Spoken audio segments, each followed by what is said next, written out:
கர்த்தருக்கு திருச்சபையின் மேல பயங்கர கரிசனை. ஆமென். இந்த சபையை விட்டுட்டு வெளியே இருக்கிறவங்க எதை செஞ்சாலும் அதை குறித்து ஆண்டவர் அவ்வளோ கண்டுக்க மாட்டார்.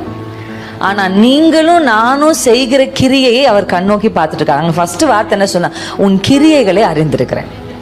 ஆமென்.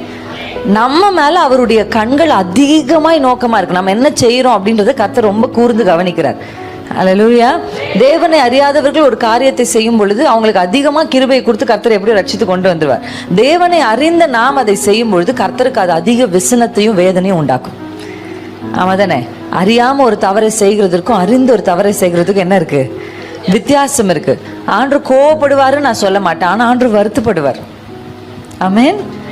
ஆமா, அவர் வருத்தப்படுவார். ஆனா எப்படி நான் சொல்வேன், நம்ம என்ன கிரியை செய்யறோமோ அந்த கிரியைக்குரிய பலனை நம்மளை கேட்காம நம்ம கூட வந்துகிட்டு இருக்கோம்.